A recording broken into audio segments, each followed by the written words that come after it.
A 2-year-old girl has been raped and bludgeoned to death in Philippi on the Cape Flats, and the Department of Correctional Services is in the process of installing cell phone detection equipment in prisons.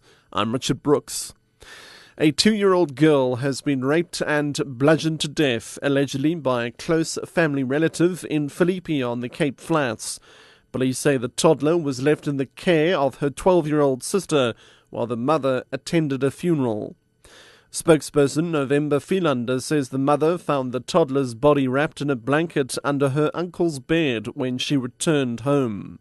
Philander says they are also investigating allegations that the uncle had attempted to rape the 12-year-old girl, but she managed to escape. The man's been arrested. Police spokesperson November Philander says the knife, which is suspected to be the murder weapon, was recovered on the scene.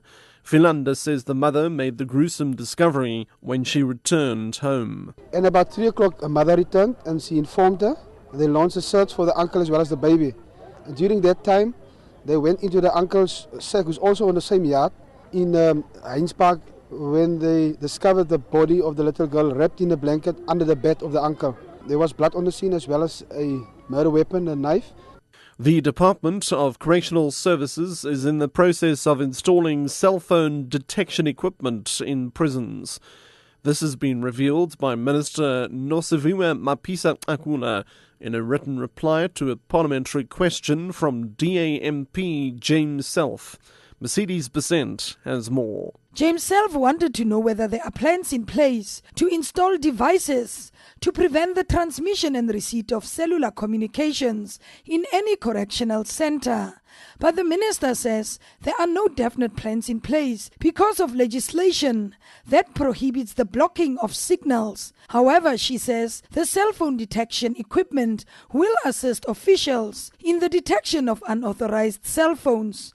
Mapisa-Akula says this is currently being installed in new centers and those centers where the integrated security systems are being upgraded. Mercedes Besant, SABC News, Parliament. UN Chief Ban Ki-moon and Peace Envoy Kofi Annan say they are committed to sending observers to Syria as quickly as possible. This follows a UN Security Council resolution paving the way for the mission.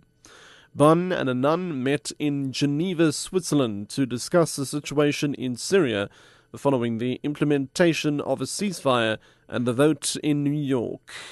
American ambassador to the United Nations, Susan Rice, says the resolution is long overdue. With this resolution, the Security Council has indicated it will judge the Syrian regime by its actions, not its words. The Council has authorized an advanced group of monitors to verify the Syrian government's compliance. In doing so, the Council has taken a step towards fulfilling its own responsibilities, and it's about time.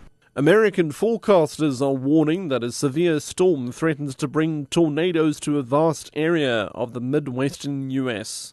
States ranging from Texas to Minnesota have been put on alert, with tornado experts saying the storms could be a life-threatening event.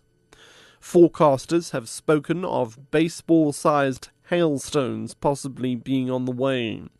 U.S. tornadoes have already killed 39 people this year.